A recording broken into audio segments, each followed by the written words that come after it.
Olá pessoal, nesse vídeo a gente vai falar um pouquinho sobre a importância do ensino de arte. Bora junto?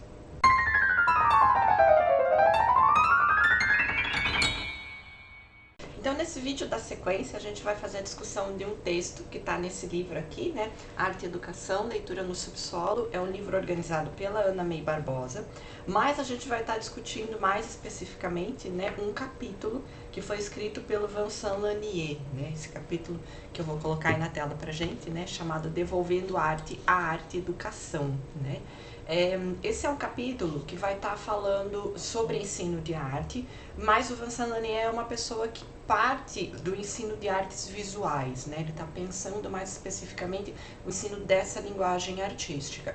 Contudo, esse é um texto muito rico para a gente pensar as nossas práticas do professor de música também, né? Para a gente pensar a nossa atuação dentro do contexto dessa disciplina de arte, lá na educação básica, dessa disciplina que vai envolver várias linguagens, embora a gente vá sempre trabalhar com música, né? Mas é um texto que serve para a gente pensar a nossa prática lá na escola de educação básica, lá na aula de arte. E ele ainda é um texto que serve, que eu acho que é uma ótima leitura, né? Até um tapa na gente que também trabalha com ensino especializado de música, às vezes lá na escola de música, no conservatório, nas aulas particulares, né? Acho que esse texto também diz muito respeito a nossas práticas nesses outros ambientes, nesses outros espaços de ensino.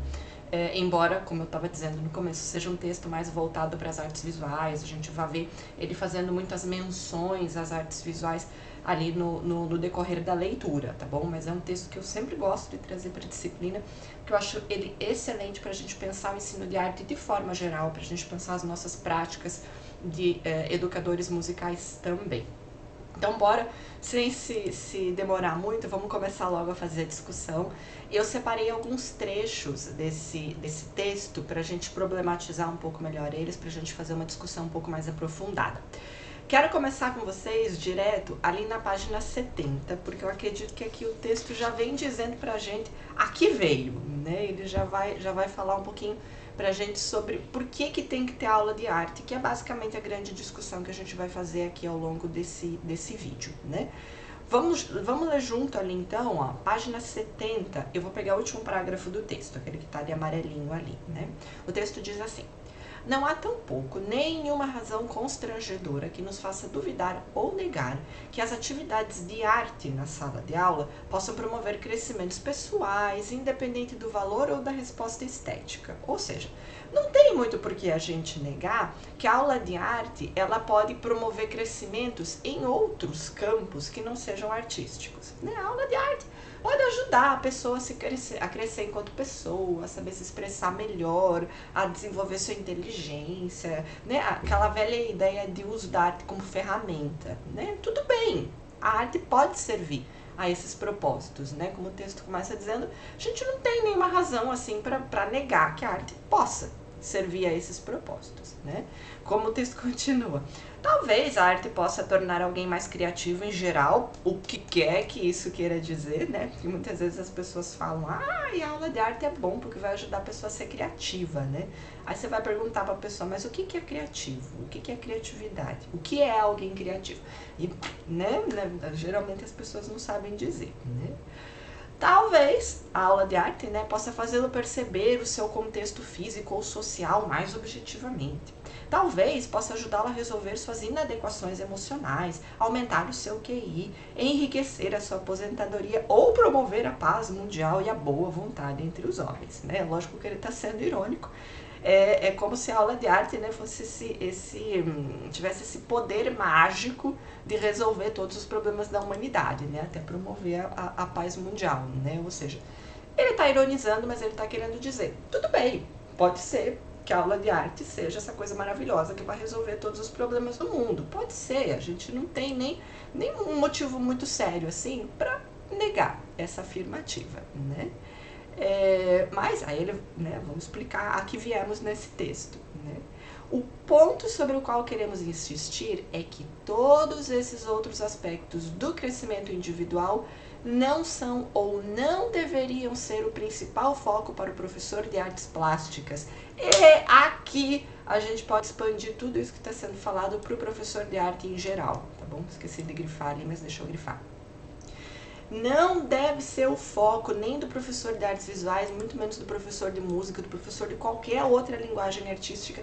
Não deve ser o nosso foco tentar usar a aula que a gente tá trabalhando ali para resolver os problemas da humanidade, para resolver os problemas pessoais do aluno, para ele aumentar o QI. Não é para isso que a gente dá aula de música, né?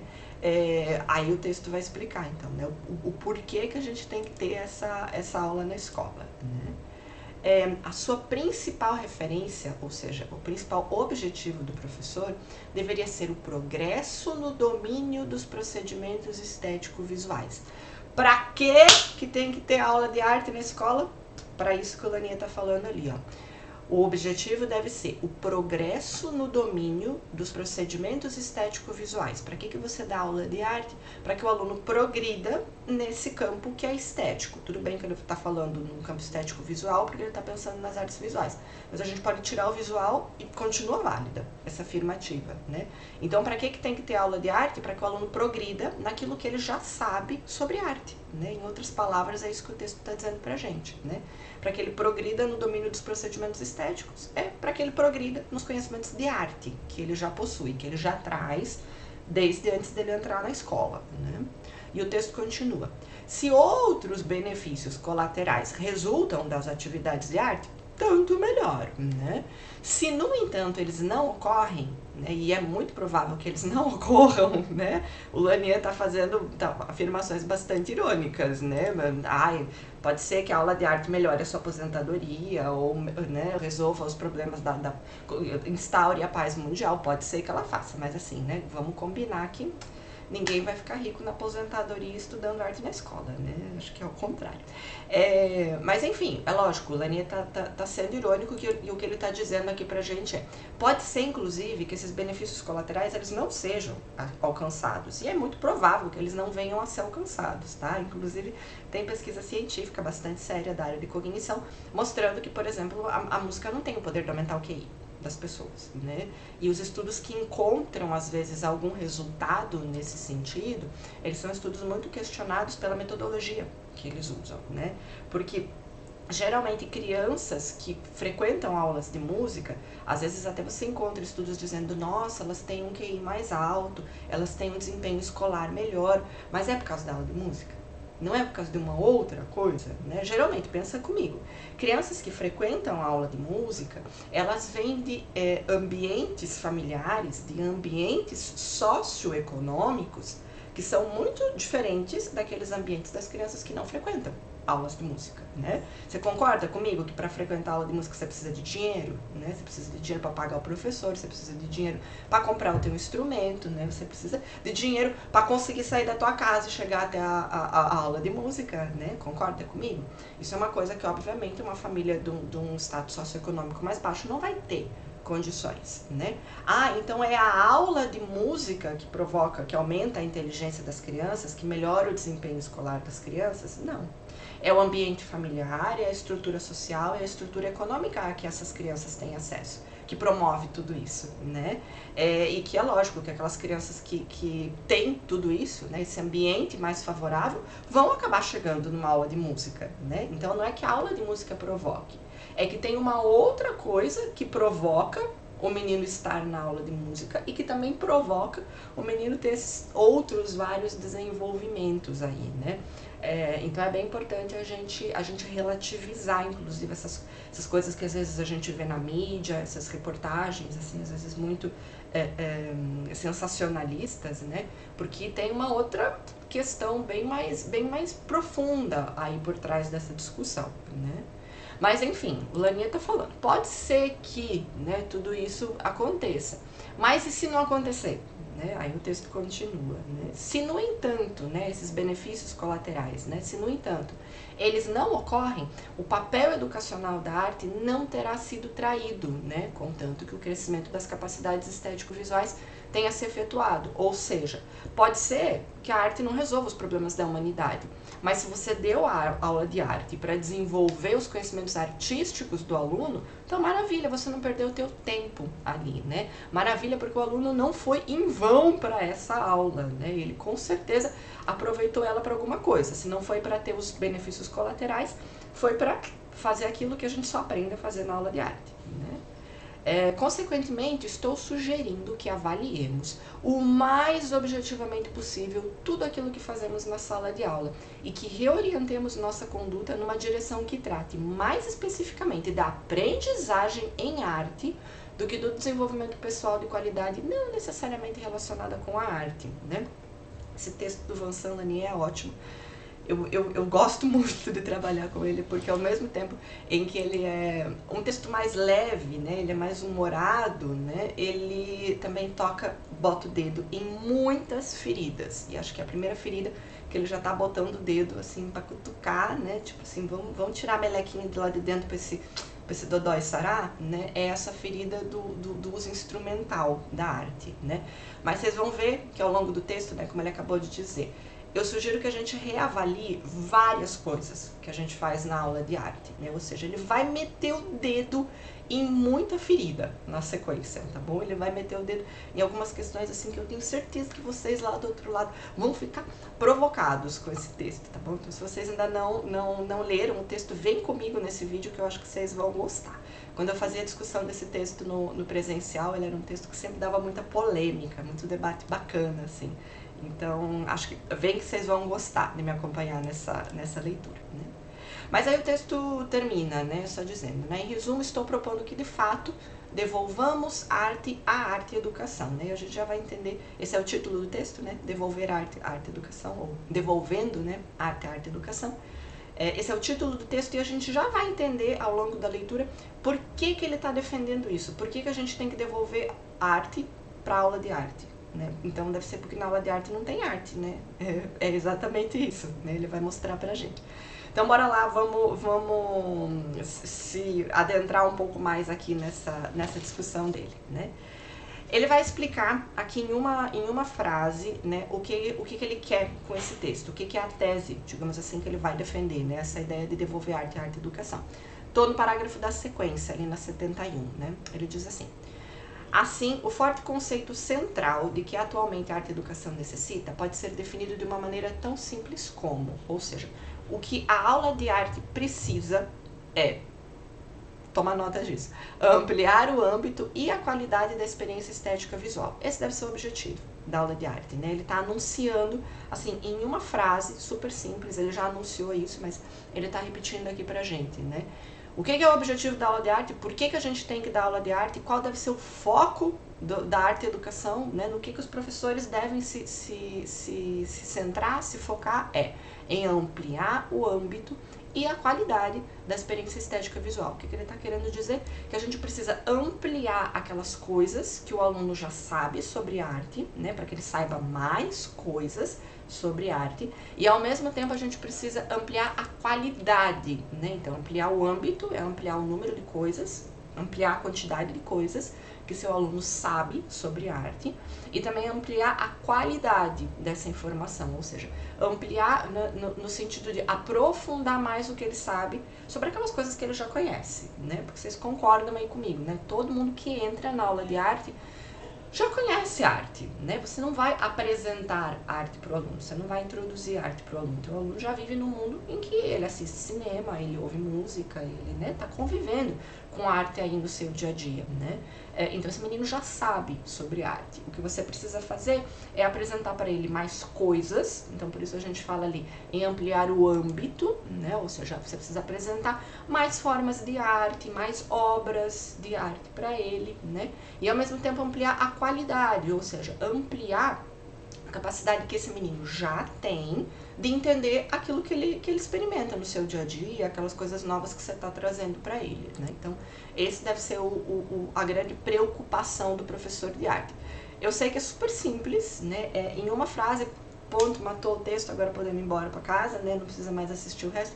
É basicamente isso, tá bom? Mas a gente precisa problematizar muito essas questões, né? E na sequência ele vai problematizar e trazer umas outras coisas que dificilmente a gente pensa no nosso dia a dia, né? Então bora junto, quero ir com vocês na... Vamos seguir o texto aqui, né? Vamos na página da sequência, na 72, tá bom? Ele ali no finalzinho da 72, eu vou ler um parágrafo bem grandão com vocês, porque ele tá trazendo 4 pontos pra gente discutir e que são, digamos assim, 4 cutucadinhas em 4 feridas que ele vai fazer aqui, né? Ele vai começar a dizer pra gente nesse parágrafo algumas coisas que ele acha muito importante que a gente revise com relação à aula de arte. Porque, né, se o nosso objetivo é ampliar o âmbito e a qualidade da experiência estética que o aluno tem, peraí que a gente está fazendo umas coisas muito erradas na aula de arte, né? O que a gente faz, o como a gente dá aula de arte, não tá levando nesse sentido, tá bom? Então vem aqui que o texto na sequência vai problematizar essas questões. Vamos por partes, tá bom? É um parágrafo longo, a gente vai ler ele pausado. No final da 72. O primeiro ponto é que a experiência estética em geral, incluindo aqui um de seus aspectos particulares, que é a experiência estética visual, já é desfrutada pelo indivíduo antes que ele entre na escola. É coisa óbvia, né? É lógico, eu sei, é super óbvio isso. Mas é uma coisa que nem sempre o professor se dá conta, né? O professor, no auge da sua arrogância, geralmente acredita que o aluno nada sabe, por exemplo, sobre música, quando ele chega para fazer uma aula de violino, né? Para fazer uma aula de instrumento qualquer, a gente pode colocar, né? O professor acha que ele tem que explicar para o aluno absolutamente tudo. O que é melodia, o que é ritmo, o que é harmonia, né? Enfim, né? Como se o aluno nunca tivesse ouvido ritmo, harmonia, melodia, como se o aluno nunca tivesse escutado música na vida dele, né? Isso não é fato, né? Todo mundo, quando põe o pé numa escola, quando põe o pé numa aula de seja lá o que for, já sabe algumas coisas sobre aquele assunto que vai estar sendo ensinado pelo professor, né? Então, o primeiro ponto é, a criança já chega na escola sabendo sobre arte, né? Portanto, não a introduzimos para nossos alunos, mas a incrementamos a partir de algo que já está lá. Isso é muito, assim, primeira coisa, né? Quando às vezes eu vou assistir a apresentação de vocês de projetos de pesquisa ou de práticas de estágio, relatórios de estágio, essas coisas assim, e é muito comum a gente ver nos objetivos de estágio de vocês, nos objetivos de um plano de aula, escrito lá, introduzir o conceito de não sei o que lá. Ou introduzir a noção de melodia. Meu amor, então o aluno já sabe essas coisas, né? Então você não vai introduzir ele a um mundo que ele já sabe, que ele já conhece, né? Então, nesse sentido, o Lanier é muito taxativo em dizer que o professor faz é ampliar essa experiência que o aluno já possui, né? Por isso ele diz aqui, né? A gente não introduz, a gente incrementa aquela experiência que o aluno já tem. A gente amplia, a gente desenvolve, né? Isso quer dizer, até desenvolve é um termo que ele vai problematizar aqui, né?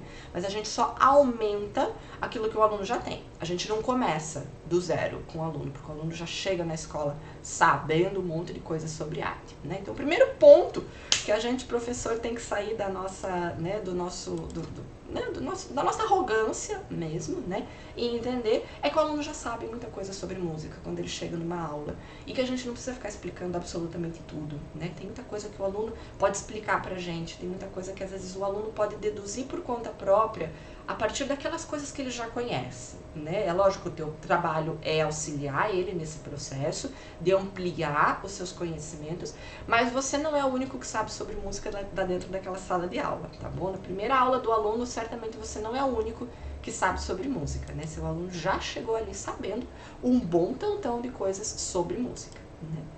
Segundo ponto, segunda ferida que a gente tem que tocar, né? Que o Lanier vai tocar super legal aqui, é que, ele continua lá no texto, né, que as artes plásticas, que entre outros estímulos provocam a experiência visual estética, devem incluir hoje muito mais do que o óleo em moldura dourada e o mármore sob pedestal nos museus. Ou seja, ele está focando aqui no campo das artes visuais, porque ele é um pensador lá das artes visuais, mas a gente pode expandir para tudo isso daqui, tá? A gente pode começar pensando nas artes visuais e depois chegar na música.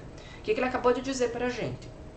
Que na aula de arte, a gente não tem que ficar falando só sobre a pintura em óleo na moldura dourada e sobre o mármore em cima de um pedestal que fica lá no museu. O que ele está dizendo, em outras palavras, que na aula de arte a gente não tem que ficar falando só sobre a arte erudita.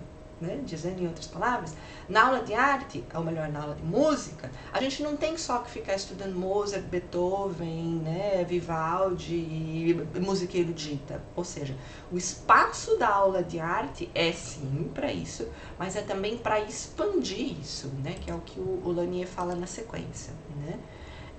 Devem incluir, ou seja, as aulas de arte devem incluir artesanato e arte popular em particular, e a mídia eletrônica, como cinema e televisão, né? Porque a arte em pedestal que está lá dentro do museu não é o que o nosso aluno acessa no seu dia a dia, né? É uma coisa que muitas vezes os nossos alunos não acessam por conta própria, então é sim um universo que a gente pode ampliar para eles, que a gente pode ajudar eles a conhecer. É nosso papel também levar eles até esses espaços, por exemplo, até o teatro para assistir um concerto, até um museu, né? Afinal de contas, eles precisam ser cidadãos, eles precisam acessar esses espaços culturais, esses espaços sociais, né? Eles precisam estar efetivamente inseridos na sociedade deles.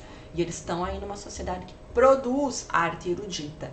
Mas eles também estão numa sociedade e eles consomem cotidianamente música da mídia, né? Eles ouvem Anitta, eles ouvem funk, eles ouvem música internacional lá do rádio não, né? Ninguém ouve rádio hoje em dia. Lá do YouTube, do Spotify, né? Eles acessam música pela internet. Isso precisa ser debatido, isso precisa ser discutido na aula, né? Eles se relacionam com música folclórica, com música popular no seu cotidiano. Tudo bem que cada vez menos, né, as novas gerações estão tendo acesso à música folclórica, ao cancioneiro popular, né, mas cada vez menos as gerações estão valorizando, por exemplo, as manifestações da cultura popular. Talvez aqui no Amazonas a gente ainda tenha uma exceção, né, por exemplo, com a cultura do boi. Tudo bem que já está mais mediatizada, já virou essa coisa meio carnaval, né, super mercadológica, mas enfim, ainda tem muito forte a cultura do boi, a cultura das cirandas, né, então ainda existem essas manifestações populares, né, e a gente também tem que abordar elas na aula de arte, né, a aula de música também é espaço, também deve ser o espaço para a gente ensinar outras formas de música, que não só a música erudita, né? Que não só abrir o bom e velho método de ensino de instrumento e começar lá na lição número 1, né, do Suzuki, que, né, passar para a pecinha do Bach, depois passar para a pecinha do Paganini, né? Não é para isso que a gente dá aula de arte para os nossos alunos, né? Ou melhor, não deve ser só para isso, é para isso também, mas a gente não pode ignorar aquelas coisas que estão ali presentes no cotidiano dos nossos alunos, porque geralmente os nossos alunos consomem isso de forma absolutamente irrefletida, né? Não adianta a gente ficar ali dando palestrinha, dizendo que ai, que absurdo, esses meus alunos só ouvem essas músicas porcaria, essas músicas que não... E tá, se é porcaria, o que você tá fazendo para expandir a experiência estética desse aluno, né? Geralmente a escola não faz bolhufas de lufas, né? A escola geralmente não faz nada, né? E só fica lá reclamando que o aluno não sabe ouvir boa música, né? Então, meu amor, corre, que é teu papel, então, expandir essas vivências do teu aluno, né? A gente tem que falar, inclusive, sobre a, entre aspas, má música, tá bom? Tô falando assim, entre aspas, porque geralmente é preconceito do professor, tá bom? Existem qualidades também a serem reconhecidas na tal má música, né? A gente tem que trazer ela para dentro de sala de aula, tem que problematizar, tem que se desfazer dos nossos preconceitos também, né? Mas bora lá, terceiro aspecto, né, terceira feridinha que o Lanier vai cutucar aqui, né, é que a produção de arte de ateliê não é necessariamente a maneira mais eficaz de promover o crescimento em extensão e qualidade da experiência estética visual. Vou terminar de ler, depois eu comento. De fato, podemos questionar com legitimidade se a produção de Lanier, de Atelier, contribui de alguma maneira para esse objetivo, né? Então, bora lá de novo. O que é o objetivo da aula de arte, né? É a gente ampliar a experiência estética do aluno, né? E o Lanier está falando o que aqui? Esse é o objetivo da aula de arte. E o que a gente faz na aula de arte? A gente fica fazendo produção de ateliê. O que ele quer dizer com produção de ateliê? A gente fica fazendo prática. Prática, prática, prática, prática. Né? Produção de ateliê, por quê? Porque a gente leva os alunos para o ateliê, né? Ele está pensando aqui em escolas, né, que não são no Brasil, né, em que existe um espaço na escola, que é o ateliê, para onde você leva os alunos para fazerem pintura, para fazerem desenho, para modelarem com argila, enfim, é esse lugar para fazer sujeira na escola, né? Que é o ateliê, onde as crianças vão fazer essas atividades práticas de artes visuais, onde elas vão pintar, onde elas vão, enfim, né, fazer prática. E o que o Lanier está falando se a gente quer ampliar a experiência estética do aluno, acho que ficar só fazendo prática não é um meio muito eficiente, não, né? E o Lanier ainda provoca mais, né? Ele acabou de dizer aqui.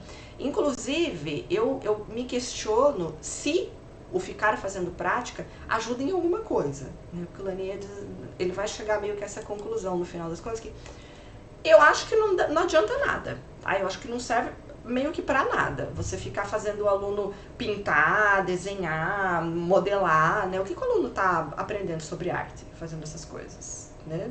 O Lanier diz, eu acho que se não tá aprendendo nada, tá aprendendo muito pouco, tá ampliando muito pouco os seus conhecimentos na área de arte, né? Porque a gente conhece arte não necessariamente fazendo, né? A gente conhece arte apreciando, né? Assistindo, ouvindo, vendo, né? Não necessariamente fazendo. Eu sei, essa é geralmente a ferida que mais dói quando cutuca, né? Porque o professor de arte tem essa mania de só conceber uma aula de arte como uma aula de prática. O professor de música tem essa mania. O professor de instrumento, você aí, tá bom? Que dá aula de instrumento, vem cá comigo. A gente tem mania de achar que uma aula de instrumento só vai ser uma aula de instrumento se a gente trabalhar com prática. Ou seja, meu aluno só vai aprender música se eu botar um instrumento na mão dele e fizer ele sair tocando, né? Isso é prática, isso é trabalhar com prática. Isso, de acordo com o Lanier, não necessariamente está ensinando música para o seu aluno. A gente vai discutir melhor essa questão ao longo do texto. Eu adoro ela é super problemática e eu concordo com ela, tá bom? A gente já problematiza melhor ela um pouquinho. Ele está anunciando aqui as feridinhas que ele vai cutucar, tá bom?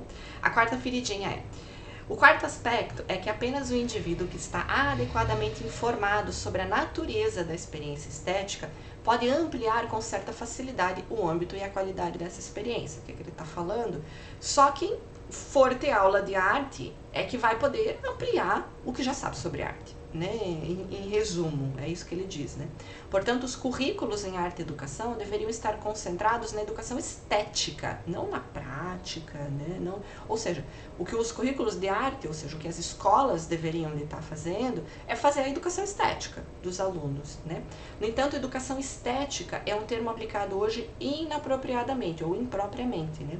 Uma vez que não trata da experiência estética do meio ambiente imediato, ou seja, o que ele está dizendo, em outras palavras, a nossa escola deveria estar preocupada em ensinar arte, em promover, né, em ampliar a experiência estética, o conhecimento estético que o aluno possui.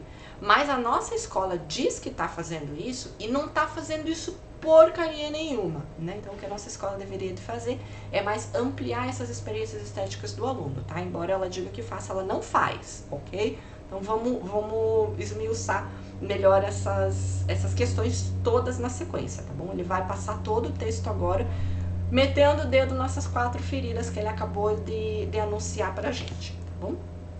Parágrafo da sequência vai voltar lá naquela primeira feridinha, vamos explorar ela um pouquinho melhor, né? O texto está dizendo assim, né? O segundo parágrafo da página 73. É chocante ler na literatura específica de nossa área o tipo de afirmação implícito, ou às vezes mesmo direto, né, de que o ensino de arte deve, né, como que oferecendo esmolas aos pobres, propiciar experiências estéticas àqueles que nunca as tiveram ou que não poderiam tê-las sem a nossa ajuda, né? Então é aquilo que a gente estava falando antes. É a boa e velha presunção do professor de arte, que se acha super arrogante, né?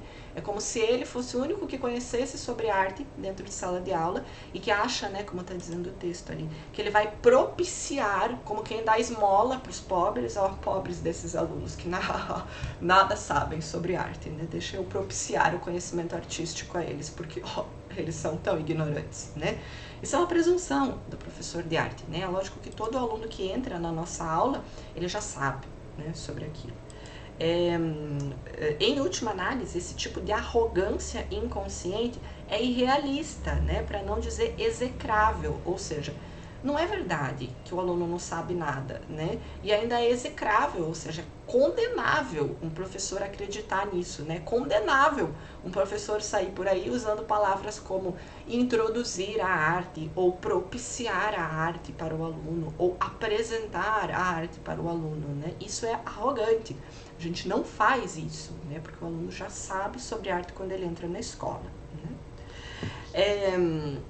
Aí o texto da sequência, né, ele até traz alguns exemplos, né, de como que às vezes a gente usa essas expressões, né, ampliar, introduzir, né, dar acesso, como se o aluno não tivesse nada disso, né.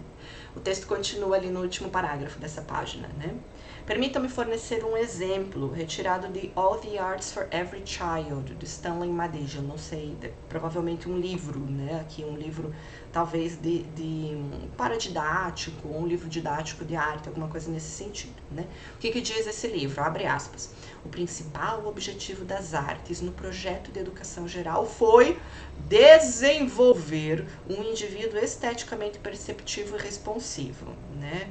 Ou então, esse outro exemplo de outro material, né? Aesthetic Education, a Social and Individual Need, né? Publicado por aquela, né? Deve ser uma associação ali, né? Abre aspas, o objetivo do programa de educação estética é criar nos indivíduos uma sensibilidade estética. Olha os verbos que eles usam, né? Criar uma sensibilidade estética, desenvolver um conhecimento artístico, né? Nessa última citação, o verbo ativo é criar, assinalando claramente a iniciação de algo que não existe, né?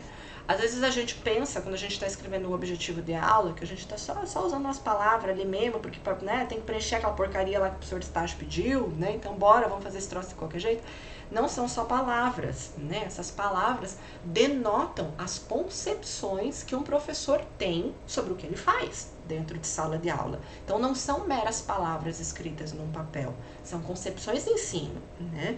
Quando você escreve criar uma vivência estética, isso quer dizer que você está se colocando como o único ser ali na sala de aula que sabe as coisas, que o aluno nada sabe, né? Então o verbo criar, ele está assinalando claramente a iniciação de algo que ainda não existe.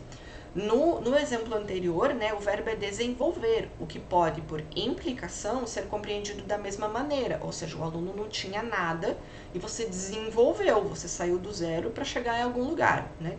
Tudo bem, eu tenho minhas ressalvas com o termo desenvolver, eu acho que desenvolver não necessariamente significa sair do zero, né? Pode ser sair de algum outro ponto, mas ok, né? Também pode ser lido desse modo, né? Também é um verbo problemático, né, para a gente pensar quando a gente usa nas nossas práticas, né? E o texto continua, né? Em contraponto, o conceito... em contraponto, não, tudo volta. Em contraponto, o conceito central defendido aqui, né, o que o Lanier defende, é o termo ampliar, que evita esse erro, né? Como faz o principal enunciado do Guidelines, por exemplo, que utiliza a mesma palavra, né? Ele está se referindo aqui a um documento, a uma diretriz educacional, provavelmente lá no país dele, né? Que usa o termo ampliar. Então, nesse sentido, é mais adequado a gente dizer que o objetivo da aula de arte é ampliar as experiências estéticas do aluno. Não é introduzir, não é criar, não é desenvolver experiências estéticas no aluno, como se o aluno nada soubesse, né? Então a gente precisa ficar muito atento a isso, porque essas palavras, elas não são meras palavras, né? E não é um termo que eu usei sem querer, professora. Não tem essa coisa do usar sem querer em educação, né? Uma mera palavra, ela não é uma mera palavra, ela implica em uma prática, em uma concepção pedagógica. A gente, professor, não usa meras palavras, tá bom? A gente, quando coloca uma palavra num documento, a gente está expressando o que a gente entende sobre o nosso papel, sobre o papel da escola, né? Sobre quem é o nosso aluno, né? Então, uma mera palavrinha dessa mal empregada pode denotar, às vezes, um sentido para a nossa aula que a gente não gostaria que a nossa aula tivesse, né? Então, não são meras palavras, né? É algo importante para a gente estar sempre atento quando a gente redige, né, esse tipo de documento, externando o que a gente faz, né, sobre as nossas práticas. Mas vamos seguir. Vou lá na página 75, né, porque aí o Lanier vai voltar naquele primeiro ponto, né, na primeira cutucadinha, na primeira ferida que ele cutuca, mas na verdade já meio que encaminhando a gente para a segunda, né. Vamos ler o que está posto ali nesse parágrafo da 75, né. Aqui está uma maneira pela qual podemos, né, fazer o grande objetivo da aula de arte, que é ampliar o âmbito e a qualidade da experiência visual. Ele está falando em experiência visual, mas a gente pode falar simplesmente em experiência estética. Tá? Podemos estabelecer currículos e estratégias de ensino capazes de demover o aluno dos envolvimentos estéticos que já existem em seu ambiente natural, o artesanato e as artes populares, para as belas artes, que é uma área específica do professor de arte, né? Ou seja, como que a gente amplia a experiência estética do aluno? É, por exemplo, levando para ele mais do que aquilo que ele já sabe, né? Ele já sabe sobre artesanato, sobre arte popular, ou a gente pode dizer aqui, né, falando sobre música, ele já conhece música popular, música folclórica, ele já escutou música da mídia, né, essa música da indústria cultural, ele já conhece tudo isso sobre música. Então a gente pode, para ampliar essa experiência estética dele, a gente pode também levar para dentro de sala de aula outras coisas que não são essas que o aluno já conhece, né? Aqui o texto fala no campo das belas artes, mas a gente pode pensar na música, por exemplo, no campo da música erudita. A gente pode levar a música erudita para dentro da sala de aula, né? Ou então outras formas que não são propriamente música erudita, mas que hoje já praticamente se eruditizaram, né? Como por exemplo MPB, né? É um caso bem tradicional, né? Muitas pessoas não ouvem MPB no seu dia a dia, né? Então é algo que também pode ser levado para ampliar as experiências estéticas que o aluno já produz, né? Feita desse modo, a arte na sala de aula pode ser um fruto natural dos interesses extraescolares do aluno, né? Em vez daquilo que acaba frequentemente sendo, ou seja, né, um exercício intelectual alienígena, divertido como aula, fácil no contexto das outras disciplinas, mas distante do excitamento provocado pelas artes da rua ou das telas. Então, o que o texto está falando? A gente deve sim levar para dentro, por exemplo, de uma aula de música, a música erudita, mas sem esquecer daquelas coisas que o aluno já sabe, né? O que a gente deve fazer é uma aproximação dessas duas coisas, né? Aproximar, por exemplo, a música erudita daquela música que o aluno ouve no seu dia a dia. Porque assim, né, a aula de arte deixa de ser, como o texto diz, esse exercício alienígena. Essa coisa que a gente vai aprender lá na aula de arte, que, né, pode até ser legal, é divertido, é mais fácil do que a aula de matemática, mas é uma coisa que não tem relação absolutamente nenhuma com aquelas coisas que o menino vê no seu dia a dia, né? A gente vive aqui reclamando da aula de matemática, né? Eu vivo dando esse exemplo nas aulas, eu vivo dando esse exemplo nos vídeos, né? Nossa, aula de matemática, a gente ia para aula de matemática quando a gente era criança e ficava se perguntando, mas aonde eu vou usar esse problema, né? Meu Deus, por que eu tô aprendendo isso? O que isso, né, no meu dia a dia vai me ajudar? O que eu vou fazer melhor no meu dia a dia, né? Sempre essa ideia, assim, de uma aplicação prática de tudo aquilo que a gente estuda, né? A gente sempre se incomodava de não ver isso na aula de arte, né? Ou seja, perdão, na aula de matemática, né? Ou seja, era uma aula de matemática que não se relacionava com o cotidiano da gente, né? Mas na aula de arte, isso acontece com muito mais frequência, né? Porque tá lá o professor ensinando sobre música erudita, sobre Beethoven, Bach, né? Mozart. E o que isso tem a ver com aquela música que o menino ouve no seu dia a dia? Tem absolutamente nada a ver, né? Quer dizer, tem tudo a ver, pode ter tudo a ver, mas essas relações não são trabalhadas, né? Então, o que o Lanier tá colocando aqui é: Se o aluno é essa pessoa que já chega na escola sabendo sobre arte, vamos partir disso, vamos relacionar isso que o aluno já sabe com aquelas coisas que a gente, professor, adora ensinar, né? Com a arte erudita ali, com a belas artes, né? Com aquelas coisas que a gente geralmente vê no museu e que a gente assiste no teatro, quando a gente vai ao teatro, né? Então, é esse caminho, né? Ele está começando a tocar aqui naquela segunda ferida ali, né, do professor de arte, que é o professor de arte não levar em consideração os outros conhecimentos artísticos do aluno, né? É o professor de arte não levar em consideração aquelas coisas que o aluno já sabe, não começar a trabalhar partindo dessas coisas, né? Que é exatamente o que a gente vai discutir ali na página 77, né? O Lanier vai voltar nessa questão, ele vai aprofundar um pouquinho melhor essa necessidade do professor se aproximar dos conhecimentos artísticos que o aluno já possui, né? Ali naquele trechinho chamado A Colcha da Vovó, né? Vamos ler o texto. Ele diz assim, evidentemente, cada aluno em particular, criança ou adulto, terá seus próprios interesses estéticos, né? Lógico, cada um de nós gosta de ouvir um tipo específico de música, né? Gosta de assistir um tipo específico de filme, né? Então, cada aluno nosso vai chegar dentro da sala de aula com um gosto estético específico, né? Ponto a partir do qual ele poderá ser levado para o envolvimento mais amplo, né? Lógico que a gente pode sempre partir daquilo que a gente gosta para conhecer outras coisas, né? Para um, esse interesse estético poderá ser a colcha da vovó, para outro, pôsteres de artistas, né? Devemos explorar esses interesses pessoais, né? É papel do professor de arte partir sim daquilo que interessa ao aluno, né? Entretanto, os currículos são normalmente planejados para grupos e não para indivíduos. E é importante identificar ou prever aquelas artes populares que podem servir como denominador comum mais abrangente do interesse da juventude, né? Ou seja, tudo bem, às vezes a gente tem uma sala de 30 alunos e são 30 gostos musicais, por exemplo, diferentes, né? Mas a gente pode partir de um denominador comum, a gente pode partir de algo que minimamente interessa a todos, né? E é uma coisa que na aula tradicional de música não se faz, né? Pensa numa aula tradicional de música, né? Me matriculei numa aula tradicional de música. Imagine que eu nunca fiz, sei lá, violino, nunca estudei violino, né? Vou para a minha primeira aula de violino. O que o professor de violino vai fazer? Ele vai abrir um método que ele determinou qual será. Ele vai escolher uma música de dentro desse método e vai me dizer, vai lá, toca, estuda aí, né? Tudo bem, não é na primeira aula, né? Talvez nem na segunda, né? Mas enfim, em algum momento o professor vai começar a trabalhar repertório, e o repertório que ele vai trabalhar vai ser esse, né? O repertório que ele vai trabalhar vai ser o de música erudita, que não leva em consideração os interesses e as coisas que o aluno já sabe. Dificilmente um professor de música começa uma aula tradicional perguntando para o aluno, e aí? O que você ouve no seu dia a dia? Eu ouço tal coisa. O que você quer tocar? O que você quer aprender a tocar dessas coisas aí que você ouve? Eu quero aprender a tocar a música da Anitta, né? Dificilmente o professor pergunta essas coisas, porque ele sabe que vai vir coisa desse tipo, né? E dificilmente o professor vai aceitar trabalhar com esse tipo de coisa, né? Então, se você é uma dessas pessoas, né?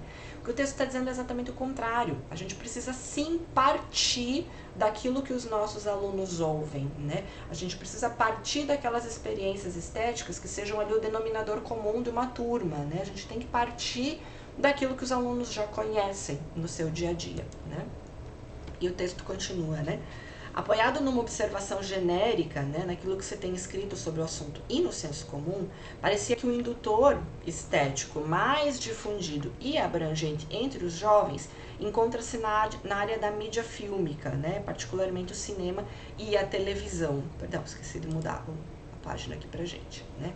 Ou seja, o Lanier está dizendo, possivelmente, né, provavelmente uma coisa aí que para o professor de artes visuais, né, vai fazer um link legal com aquelas coisas que ele quer ensinar, provavelmente são aquelas coisas que o aluno já vê no seu dia a dia relacionadas ao cinema e à televisão, né? Todo mundo assiste.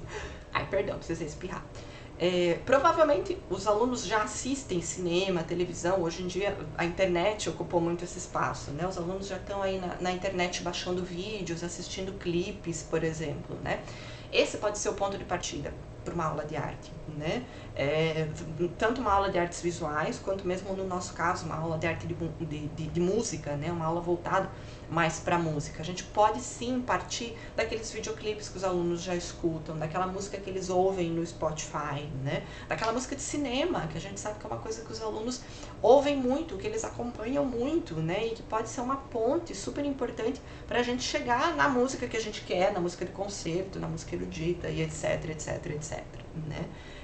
Então é sim uma porta de entrada, é importante sim a gente partir daquelas coisas que interessam a esse aluno, né? Daquelas coisas que esse aluno já sabe sobre arte antes de chegar na escola, né? O finalzinho da 78, né? Vai voltar nessa questão, trazendo uns outros exemplos do que são essas coisas que o aluno experimenta no seu dia a dia e que a gente pode explorar um pouco mais, né?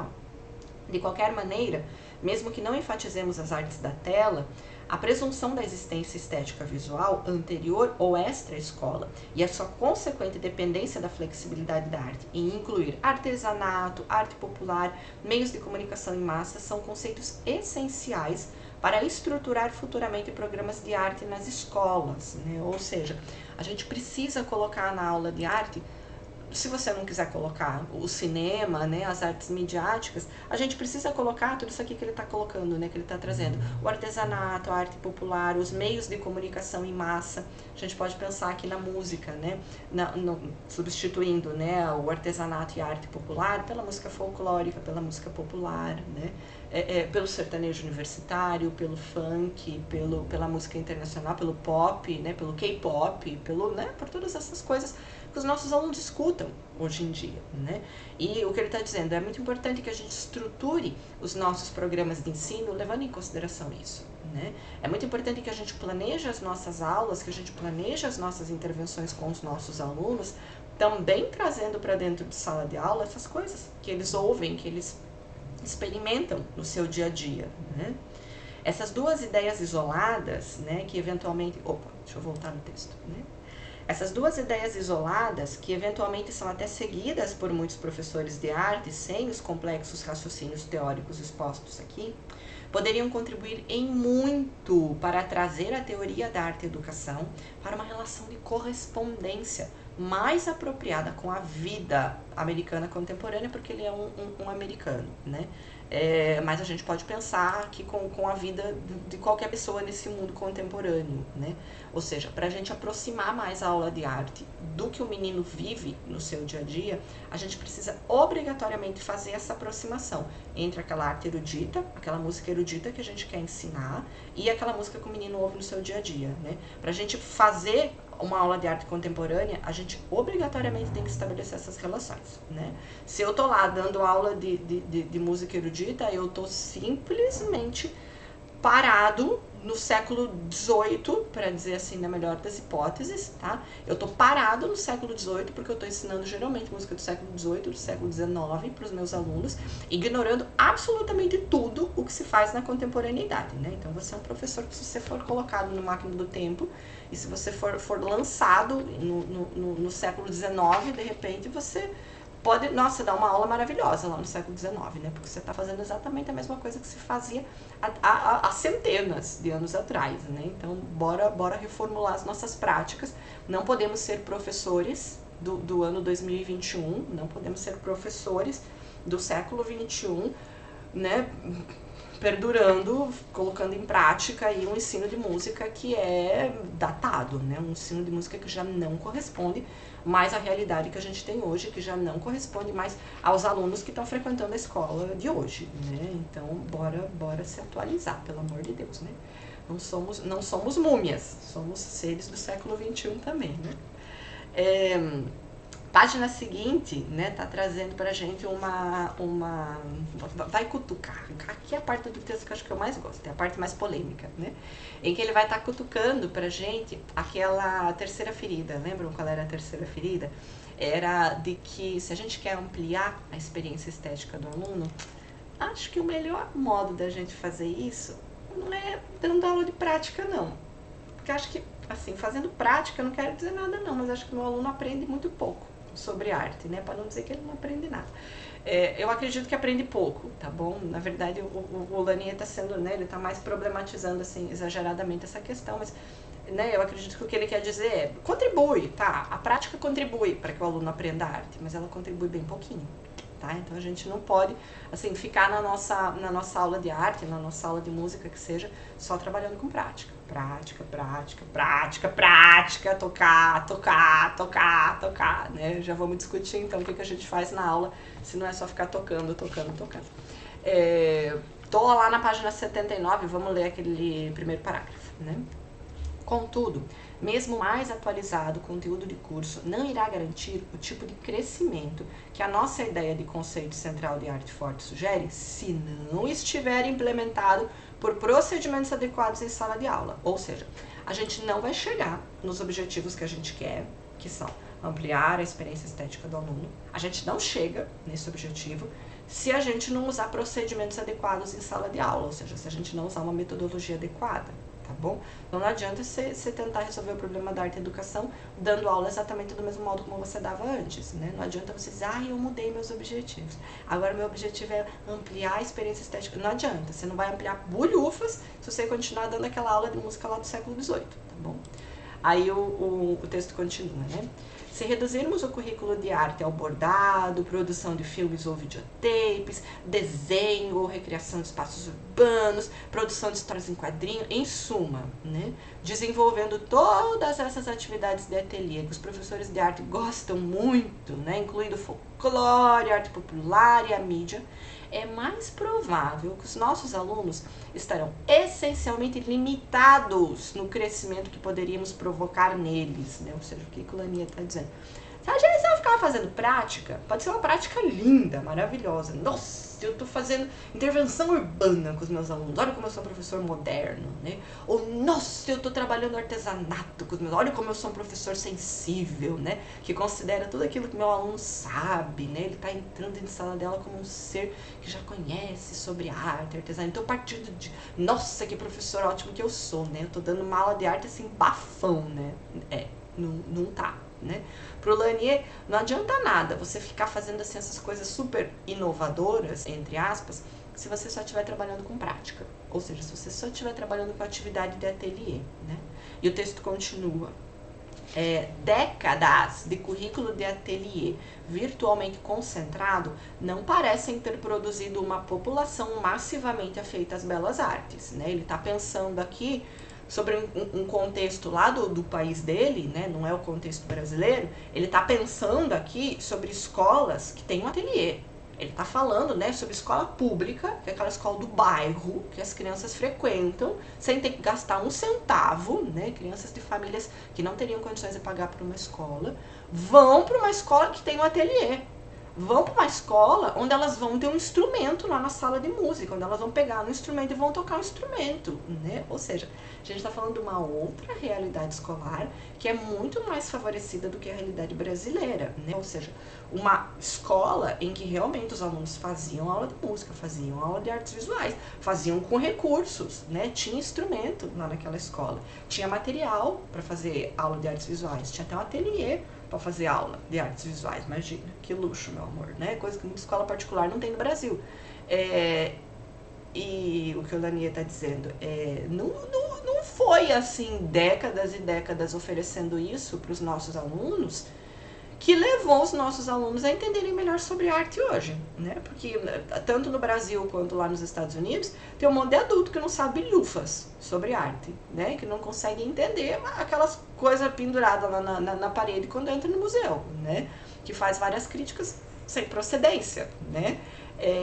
Ou seja, não foi a prática praticada por décadas que levou, né, a produção de uma população aí massivamente afeita às belas artes, né, que é como o texto diz. Ou seja, parece que a prática não deu muito resultado positivo, né, pelo menos lá nos Estados Unidos. Então, não há nenhuma razão que nos faça supor que a mera ampliação do âmbito de conteúdos desse tipo de aula possa promover uma reação maior a qualquer das artes visuais, mesmo porque, se nós pretendemos que essa apreciação mais ampla inclua museus e galerias de arte, né, e assumo isso, afinal de contas, faz parte do incremento, né, desejado, a gente deve procurar outros meios, que não o ateliê, né, para efetuar essa tarefa. Ou seja, o que o Lania está falando, se a gente quer que os nossos alunos ampliem a sua vivência estética, os seus conhecimentos estéticos, né, e que eles ampliem, inclusive a ponto de conhecer arte erudita, de entrar no museu, de frequentar um concerto, de saber entender, ouvir, compreender música clássica, se a gente quer muito isso, não é fazendo prática, não é ensinando o método Suzuki, não é só ensinando a tocar, que a gente vai conseguir esse tipo de coisa, né? Porque vamos combinar que a gente já está aí há muito tempo fazendo esse tipo de ensino de arte e a população não começou a frequentar o museu, né? Só porque pintava e desenhava na escola, né? A população não começou a frequentar os concertos só porque a mãe matriculou na aula de violino quando era criança, né? Tem muita criança, inclusive, que faz aula de violino e nunca botou o pé no Teatro Amazonas para assistir um concerto, né? Acontece mesmo, tá? Então parece que a gente precisa dar uma revisitada aí no que a gente tem feito com relação aos nossos métodos de ensino, né? Vamos lá na página 80, que aqui o Lania cutuca bem a ferida nossa, né? Página 80, eu vou pegar aquele miolinho ali do texto que tá pintado de amarelo, né? Tô mais ou menos na metade do parágrafo. Se vocês quiserem, é a linha 18, tá bom? Vou pegar a linha 18 desse segundo parágrafo da página 80. Ele diz assim, ó, é necessário que joguemos futebol para podermos entendê-lo ou desfrutá-lo? Me fala aí, né? Tem que jogar futebol para entender futebol? Para entender o que é um impeachment? Para entender o que é um gol? Precisa jogar futebol para entender essas coisas? Óbvio que não, né? É óbvio que não. Tem muita gente, inclusive, sei lá, por exemplo, eu nunca joguei, quer dizer, eu joguei na escola, né? Eu nunca joguei futebol, mas eu consigo entender, né? A hora que o time tá ganhando, que tá perdendo, a hora que tá acontecendo o impeachment, né? Esse tipo de coisa, o impeachment, por que eu tô falando impeachment, né? Hora que acontece, como é que é aquele negócio? Nossa senhora, o Tico e o Teco tão zoado, hein? Como é que é aquele negócio quando a bola vai, o time adversário entra na frente como é que é o nome daquilo? Me fugiu o nome do termo, né? Pra vocês entenderem como eu entendo de futebol, né? Esquece dessa porcaria. Mas enfim, você precisa entender você precisa ter jogado futebol para entender quando um time ganha, quando um time perde, para saber como é que o futebol funciona? Não, você não precisa, né? Aparentemente, como o texto continua, um entendimento e uma apreciação consideráveis podem ser desenvolvidos como resultado de experiências não produtivas em outras artes e áreas não artísticas. Ou seja, você pode entender sobre um determinado assunto sem necessariamente ter metido a mão na massa, né? A gente entende, né? Eu gosto de usar esse exemplo. Todo mundo sabe o que é a Lua, né? A Lua é esse corpo celeste, né? Que está, sei lá, quantos quilômetros de distância da Terra, né? Ela tá ali dentro da órbita da Terra, né? Ou seja, ela é um astro que está ligado, né, pela força da gravidade à Terra, né? Ele não vai se desprender, enfim. Eu conheço um monte de coisas sobre a Lua, né? Mas eu já fui à Lua para saber sobre essas coisas? Eu já tive que pisar na Lua para saber todas essas coisas que eu sei? Não, eu nunca pisei na Lua, eu nunca fui à Lua, né? Eu nunca vivi a Lua, assim, pessoalmente, mas eu conheço sobre a Lua, né? Por que que a gente tem que acreditar que em arte, né? Essa é a grande pergunta que o Lanier faz aqui pra gente, né? Se a gente sabe sobre várias coisas, sem necessariamente fazer essas coisas, sem necessariamente praticar essas coisas, por que não nas artes visuais? Ou aqui a gente pode pensar no nosso caso, por que não na aula de música?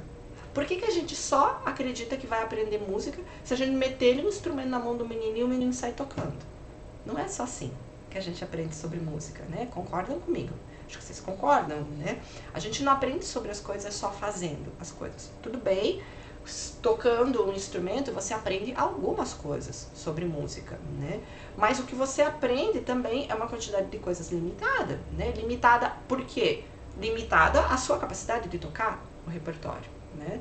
Se você só conhece aquelas coisas que você toca, né, porque você toca elas, concorda comigo que você conhece muito pouco sobre música? Porque você não é capaz de tocar toda a literatura musical que existe por aí, né? Mesmo que você fosse o maior virtuoso da face da Terra, né? Você não ia dar conta de tocar tudo isso, né? Você não ia viver tempo suficiente para tocar tudo que existe por aí, né? É muito mais prático, muito mais rápido você pegar uma gravação e ouvir. Você vai conhecer do mesmo modo, né? Então, não é que a prática musical não ensine nada sobre música para o aluno, mas o que ela ensina sobre música é uma quantidade muito limitada de coisas, né? Concorda comigo? Então, nesse sentido, por exemplo, uma aula que trabalhe com apreciação musical está ensinando mais sobre música para o aluno, né? Porque está expandindo, está permitindo a esse aluno conhecer coisas que ele não é capaz de tocar. Né? Nesse sentido, por exemplo, uma aula sobre história da música, ela está ensinando para o aluno também mais do que aquilo que ele pode meramente ouvir, né? Porque uma coisa é o que você ouve no repertório, uma coisa são essas informações que não são sonoras, que não são musicais, mas que são informações históricas, contextuais, né? Que você aprende, por exemplo, numa aula de história e que te levam a entender melhor aquilo que você ouve ou a tocar melhor aquilo que você toca e etc, etc, né? Em outras palavras, o que o Lanier está falando pra gente? É que não dá pra gente chegar no nosso objetivo, que é ampliar o conhecimento de arte que o aluno já tem. A gente não chega nesse objetivo se a gente continuar dando aquela aula de arte modernista, né? Aquela aula de arte lá do começo do século XX, lá da década de 1920, né? Aquela aula de arte focada no fazer, na livre expressão da criança, né? Porque essa aula de arte focada no fazer, ela restringe o conhecimento do aluno. O que o Lanier está dizendo, em outras palavras, é que a gente precisa de uma metodologia de ensino de arte mais contemporânea. E vocês já sabem qual é essa metodologia, né? Como é que a gente dá aula de arte na contemporaneidade? Não é só fazendo. É usando proposta triangular, exatamente, né? Trabalhando com aquele tripé, em que, ok, o fazer é uma ação importante, a gente tem que trabalhar na perspectiva da prática, mas não só, a gente não trabalha só fazendo. A gente também trabalha contextualizando, ou seja, trazendo informações sobre história, sobre acústica, sobre teoria musical, sobre percepção musical, sobre, enfim, né? Essas informações que nos ajudam a entender o contexto da música, né? E também trabalhando com apreciação, né? E isso é muito importante da gente discutir, né? Porque especialmente, lembra que eu falei no começo desse vídeo? Esse é um vídeo muito legal para quem trabalha com educação básica, mas ele também é um tapa na cara de quem trabalha com aula de instrumento, né? Porque a aula de instrumento tradicional, ela geralmente se foca só na prática. E o professor ignora, o professor esquece que para ele conseguir ampliar os conhecimentos do aluno em música, ele precisa também trazer aquelas outras coisas do tripé. Ele não pode ignorar, ele não pode deixar de fazer apreciação, mesmo dentro de uma aula de instrumento, porque sim, isso contribui muito para que o aluno toque melhor, para que o aluno amplie seus conhecimentos sobre música. Isso é sim uma coisa fundamental, isso não é perda de tempo. Uma boa apreciação bem feita, e apreciação não é só botar o CD para tocar no rádio e escuta aí, menino, agora terminou a música, beleza, vamos fazer outra atividade. Não! Apreciação é discutir, é ouvir, é reescutar, é comparar gravações, é tentar entender o que está sendo feito ali de diferente, por exemplo, em termos interpretativos, é tentar entender como que aquela música está estruturada em termos formais, em termos harmônicos, em termos estruturais, fraseológicos, etc, etc. Ou seja, isso é fazer apreciação, é fazer análise daquilo que está sendo ouvido, tá bom? Não é só botar o CD lá para tocar e pronto, porque isso sim é perder tempo na aula, né? Mas trabalhar com análise não é perder tempo, né? Se você para na tua aula de instrumento para fazer a apreciação, você não está jogando fora o tempo da tua aula. Pelo contrário, você está fazendo um uso do tempo da tua aula que é mais do que necessário, né? Que é mais do que produtivo, que é fantástico quando o professor faz, né? E também não é perder tempo na aula de instrumento, não é perder tempo no meio de uma aula prática, você parar para falar, por exemplo, sobre história, sobre sociologia da música, sobre filosofia da música, sobre, enfim, essas várias áreas que nos ajudam a contextualizar, a entender melhor a música que está sendo produzida, né? Bons professores fazem isso, tá? Bons professores trabalham com esse tripé dentro de uma aula de instrumento, tá bom? Não é desculpa, mas eu trabalho com instrumento, né, prof, meu aluno vem pra cá porque ele quer aprender a tocar clarinete, violoncelo, piano, né, então eu vou trabalhar com ele só com prática, né, prof, porque a mãe dele matriculou ele na aula pra fazer isso, né, prof. Não é desculpa, tá bom? Isso é desculpa de quem tá querendo fugir da raia, não é desculpa, né, se o teu aluno vai trabalhar com prática, isso não é desculpa para você também não trabalhar com as outras coisas, tá? Você não tá perdendo tempo, garanto que a mãe dele não vai ficar chateada, não vai achar que você tá enrolando se você ampliar, de fato, os conhecimentos em música do seu aluno, né? Inclusive porque essas coisas são fundamentais para que ele toque melhor, né? Nunca vi alguém tocar bem sendo ignorante, né? Bons músicos não são ignorantes, nem das outras coisas que os outros fazem em volta, ou seja, eles são pessoas que sabem apreciar a música e também são pessoas que sabem contextualizar. Nunca vi alguém ser bom músico só sabendo fazer, né? Sem ter tido um bom acesso a essas outras coisas, né? Mas bora lá, tô na página seguinte ali, a página 81, a gente já tá terminando o texto, né? Na página 81, o Lania só vai dar uma amarrada, né, nessa questão da fixação que os professores de arte têm com a prática, né? Primeiro parágrafo, falei da 81. Assim, se nossa atenção como professores de arte está voltada fundamentalmente para o incremento da capacidade das pessoas de experienciar a arte mais do que produzi-la, porque isso é o grande argumento, né? Muitos professores, isso é o grande argumento que se usa na escola, né? A escola, na verdade, trabalha muito com esse argumento. Às vezes o professor de música não, mas já vamos problematizar isso. O grande argumento da escola é que você não está ensinando aula de arte lá na escola para formar artistas. Do mesmo jeito que você não ensina matemática, português, geografia, história, para formar matemáticos, poetas, escritores. Não é para isso que a escola funciona, né? Não é para isso que você aprende arte na escola, não é para você se tornar um artista, tá bom? Eu sei que muitas vezes, né, a expectativa dos professores de música, por exemplo, quando dão aula de violino, eu tô com o violino na cabeça hoje, mas bora, quando dão aula de instrumento, em geral, né, a grande expectativa dos professores é, nossa, esse aluno ele vai, ai que lindo, né, ele vai escolher a música como profissão, ele vai ser músico no futuro, né, ele vai tocar numa orquestra. Isso é uma presunção muito grande do professor de música, né?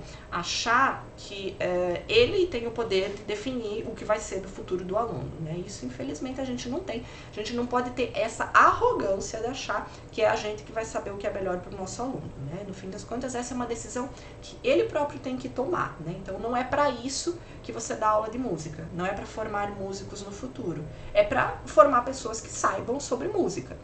Se a pessoa no futuro vai querer usar esse conhecimento para se constituir um profissional da área, é com ela.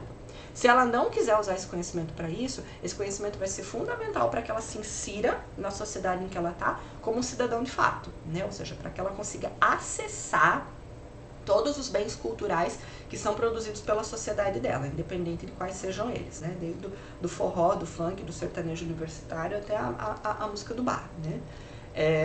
Então, né, voltando na discussão do texto, né, se a gente quer incrementar essa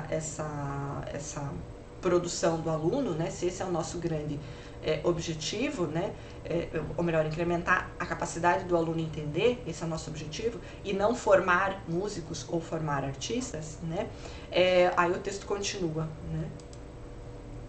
Então, se o nosso objetivo, né, é trabalhar para o incremento da capacidade das pessoas de experienciar a arte mais do que produzi-la, né, ou seja, a gente não quer formar artistas, teremos pouca, para não dizer nenhuma, necessidade de programas de arte apoiados em procedimentos de ateliê, que exigem elaboração, gastos e consumo de tempo. Ou seja, se a gente não quer formar artistas, se a gente não quer, na escola, formar alguém que vai trabalhar com arte, por que a gente fica gastando tempo e dinheiro ensinando alguém a pintar, a desenhar?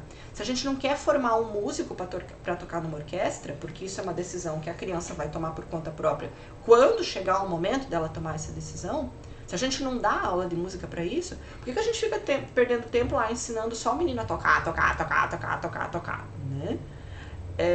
Seguramente, né, eles deveriam, esses professores, essas aulas, né, deveriam ou poderiam existir como opção para qualquer idade, dentro ou fora da escola, uma vez que o prazer e a satisfação que produzem é uma contribuição substancial para a vida, ou seja, ele não está advogando aqui em favor da extinção completa e total das aulas de prática, né? Ele não está defendendo aqui que nunca nenhum professor jamais dê aulas de instrumento, por exemplo, né? Que trabalhe, que o professor agora está proibido de trabalhar com prática. Não, não é isso que ele está falando, até mesmo porque isso pode ser uma opção de vida para algumas pessoas e até mesmo porque mesmo que não seja uma opção de vida, isso é algo que produz prazer, as pessoas gostam de fazer isso, então por que proibir, né?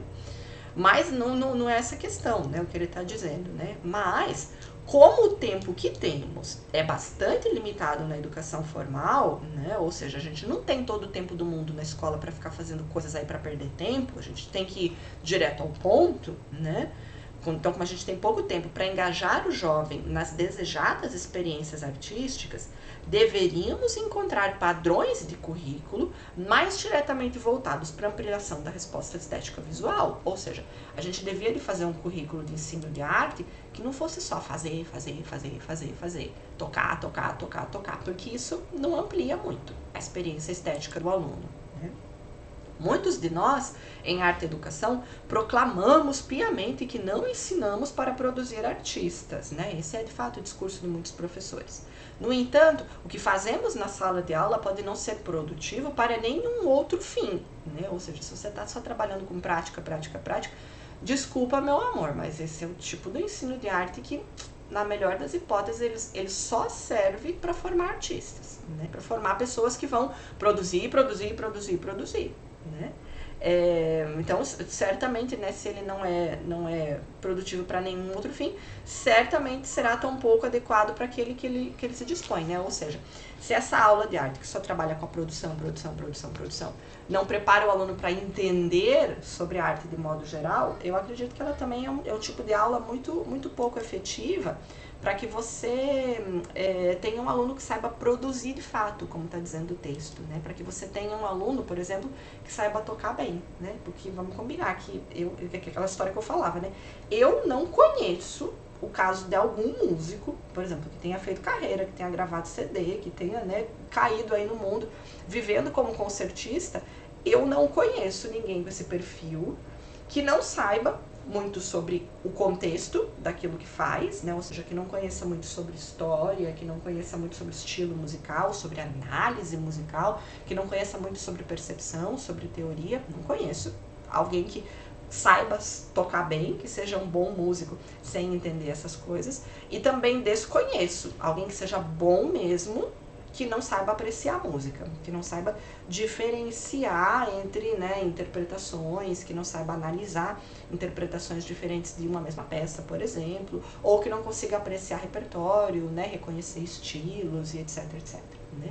Então é difícil a gente pensar que esse modelo de educação voltado só para prática, por fazer, ele seja produtivo para algo. Ele não é produtivo, certamente, para formar aquele apreciador, aquele cidadão que vai entender mais sobre arte, e acho que ele também é muito pouco eficiente para formar aquele músico que vai ser bom mesmo lá na prática, né? Porque o bom na prática mesmo, ele não sabe só praticar, né? Aí, seguindo, o último trechinho que eu quero ler com vocês, né, acho que é uma espécie de síntese que o texto está trazendo, né, de tudo aquilo que foi discutido aqui ao longo, né, que está ali no primeiro parágrafo da página 83. Vamos ler juntinho, daí a gente comenta só para fazer esse encerramento, né. Sem dúvida, os leitores acharão essas sugestões um despropósito, né? Sem dúvida, esse texto ele é muito provocativo, né? Quando eu trabalhava com vocês no presencial, tinha muito aluno que chegava no final da aula e falava assim: não, professora, não, isso daí é muito doido, isso daí não tem propósito, né? É bem isso, né? Sem dúvida, muitos leitores acharão um despropósito, isso que o Lanier está sugerindo aqui, né? Tal orientação de currículo, ou seja, essas né, sugestões que ele está dando aqui para a gente sobre como organizar a aula de arte, né, elas requerem tantas reviravoltas em nossas crenças usuais na área, que talvez isso seja pedir muito, né? Então o Lanier tem consciência, né? Eu sei que eu estou propondo muitas reviravoltas nesse texto, né? Talvez seja pedir demais que as pessoas todas aceitem essas reviravoltas que eu estou propondo, né? Temos de admitir, no domínio da arte, um espectro de objetivos e eventos profanos do ponto de vista das galerias e dos museus, né? Temos de nos apoiar no aluno como orientação para aquilo que constitui o conteúdo mais eficiente para as aulas. Temos de suprimir ou reexaminar o nosso impulso virtualmente incontrolável de mexer com a produção de ateliê, alimentado pelo peso de décadas de prática e pela antiga e quase permanente preocupação com a criação artística do indivíduo. Ou seja, né, o Lanier está dizendo aqui, a gente tem que ficar mexendo naquelas 3 feridas que a gente cutucou aqui ao longo do texto, né? Ou seja, a gente tem que admitir que a aula de arte tem que trabalhar com mais do que a arte erudita. A gente tem que admitir que a gente tem que levar em consideração os conhecimentos que o aluno tem. A gente tem que admitir que só ficar praticando não é a forma mais eficiente de dar aula, né? Ou seja, a gente tem que ficar cutucando um monte de ferida aqui, né? Temos de assumir uma intelectualidade verbal impopular tanto entre os estudantes e professores quanto entre os praticantes das artes e atacar os interesses obscuros e bolorentos do filósofo, né? Ou seja, a gente precisa tá tendo que atacar aí muitas práticas antiquadas, né? Muitos preconceitos que os próprios professores de arte têm com relação a falar mais, né? Por exemplo, analisar mais durante a aula, né? A trabalhar mais com apreciação, né? A gente tem que atacar essas coisas, a gente tem que não ter medo de fazer isso, né? Porque os professores geralmente têm medo dessa intelectualidade, né?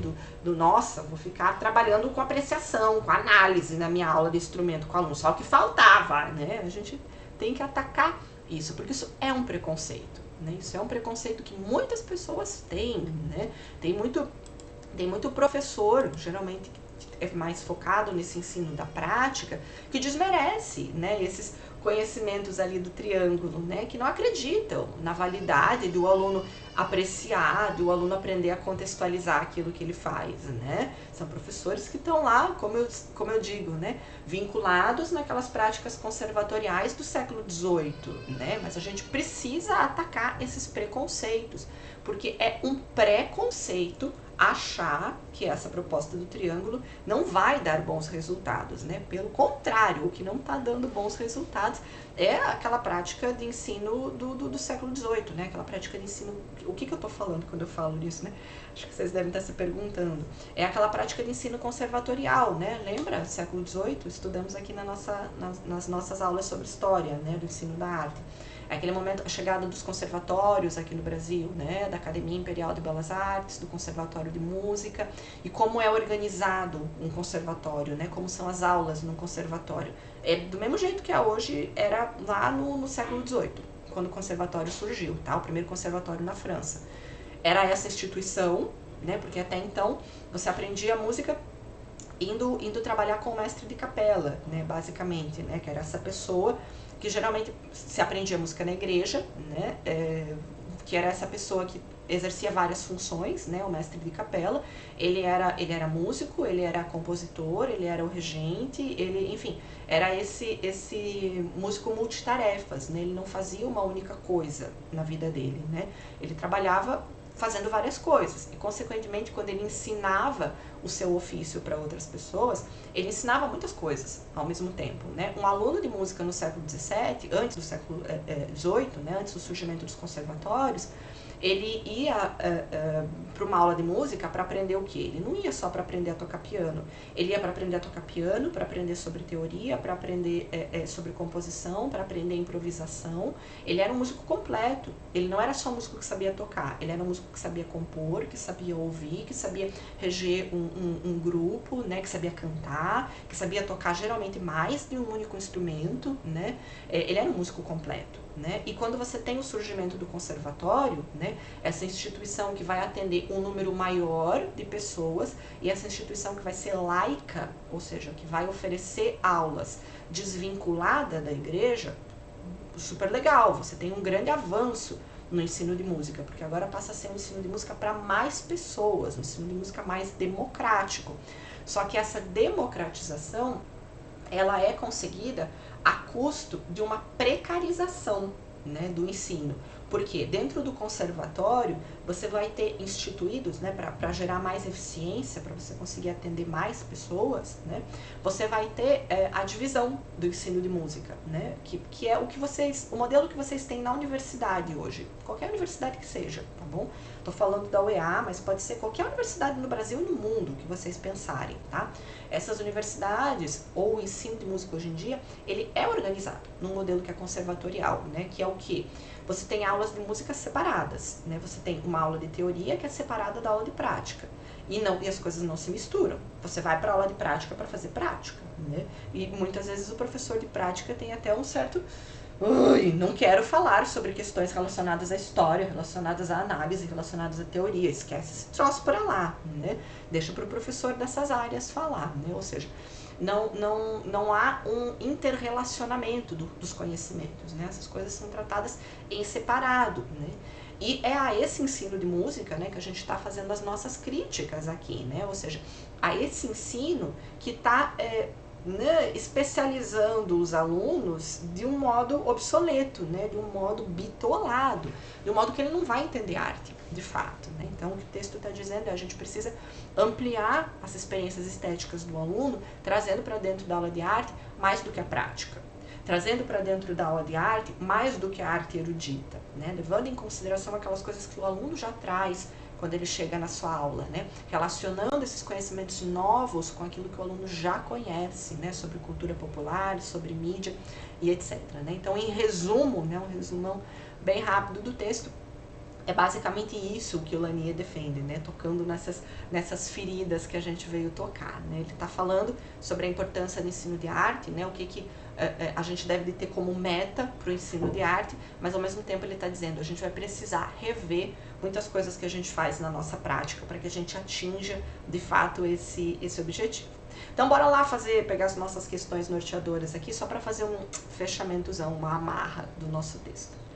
Então vamos lá para as questões, né? A nossa, na verdade, não é a primeira, né? Ela é a número 3, porque esse aqui é o segundo texto que a gente está discutindo o mesmo assunto, né? Que são aí os objetivos do ensino de arte, né? Então, só por conta disso a gente começa a partir da questão 3, né? Porque a gente já fez a 1 e 2 na discussão do primeiro texto, né? Então, a primeira questão, que na verdade é a terceira, é qual deve ser o objetivo do ensino de arte, né? Então, aqui para o Lanier a gente discutiu, né? Que é ampliar, não é introduzir, não é desenvolver, não é levar para esse aluno ignorante que nada sabe o conhecimento, né? É ampliar esse conhecimento de arte que o aluno possui, né? Ou então ampliar a experiência estética que o aluno possui, né? Aí a nossa quarta pergunta, que na verdade, né, é a segunda de hoje, mas é a 4, né? E a aula de arte é o único momento em que se aprende sobre arte, né? E daí partindo disso comenta o papel da aula de arte, né? Ou seja, primeira pergunta, né? A aula de arte é o único momento em que se aprende sobre arte? Não, né? A gente sabe que o aluno é alguém que já chega na aula de arte, seja a sua primeira, a sua segunda, a sua milésima aula na vida, mas o aluno já é alguém que chega na aula de arte sabendo sobre arte, né? E nesse sentido, qual seria o papel da aula de arte, né? Seria justamente ampliar, como a gente disse na questão anterior, né? Ampliar esses conhecimentos sobre arte que o aluno já traz para dentro da escola, né? Aí indo lá para a nossa próxima questão, né, a número 5, quais devem ser os objetivos do estudo da aula de arte, né? Ou seja, para que, ou melhor, quais devem ser os objetos de estudo da aula de arte, né? Ou seja, o que você deve estudar numa aula de arte, né? Quais devem ser os conteúdos, o que deve ser abordado na aula de arte pelo professor, né? A gente discutiu no texto de hoje que não é só a arte do museu, não é só o óleo sobre tela na moldura dourada, não é só uma árvore no pedestal, né? Ou seja, não é só a arte erudita que deve ser estudada, ela também deve ser estudada, mas junto com a arte popular e junto com a cultura de massa, né? Com essas produções midiáticas da indústria cultural, né? Então essas 3 formas de fazer, que não necessariamente são artísticos, mas essas 3 formas vinculadas às artes devem ser trabalhadas, né? A arte erudita, a arte popular e a cultura de massa, né? Os produtos da indústria cultural. E a última questão ali, então, né, é a número 6. Qual é e qual não é a melhor forma de se ensinar arte? Essa questão ela é uma espécie de síntese de tudo o que coloca o texto, né? Então, o que você deve e o que você não deve fazer no ensino de arte, né? Então, basicamente o que a gente discutiu, né? Pensa naqueles 3 pontos ali do dedo na ferida, né? Basicamente o que a gente também já discutiu nas outras questões, né? O que a gente não deve fazer é abordar apenas a arte erudita, né? E o que deve ser feito, então, é abordar a cultura popular, a cultura os produtos da indústria cultural também, né? Essas outras 2 formas de arte. Ainda, né, para além disso, o que não se deve fazer é trabalhar apenas na perspectiva da prática, né, da atividade de ateliê. Então, não se trabalha com arte só trabalhando com prática, só trabalhando com fazer, só trabalhando com tocar. Mas também discutindo a questão estética da arte, por exemplo, fazendo leitura, fazendo contextualização, né? Tudo aquilo que vocês já sabem e que propõe aí a proposta triangular que a gente estudou, né? Então, assim, em síntese, a gente pode dizer que é não fazendo aquele ensino de arte mais tradicional, mais século XVIII, mais conservatorial, né? E no lugar dele colocando uma proposta de ensino mais atualizada, né? Então, assim, em síntese, né, esses dois pontos resumem ali aqueles 3 dedinhos na ferida que a gente colocou, né? O primeiro dedinho na ferida era lá a questão do o aluno ele chega na sala sabendo coisas, e o segundo ponto a gente precisa partir daquilo que o aluno já sabe, né? Trazendo para dentro da aula de arte essas outras formas de arte, né? Então a gente juntou esses 2 pontos aqui na primeira parte, na nossa resposta, né? E o terceiro ponto é não fazer só prática, né? O terceiro dedo na ferida ali que a gente colocou, beleza? Então, em síntese, era isso, né? Eram essas as nossas questões norteadoras de leitura. Espero ver vocês lá nos fóruns, a gente interagindo, fazendo a síntese desse texto, discutindo ele. Ele é um texto muito problemático, eu gosto bastante dele, porque ele deixa a gente com bastante pulguinha atrás da orelha, né? Para repensar as nossas práticas. Então é isso por enquanto, a gente se vê no próximo vídeo e lá no AVA. Tchau, tchau!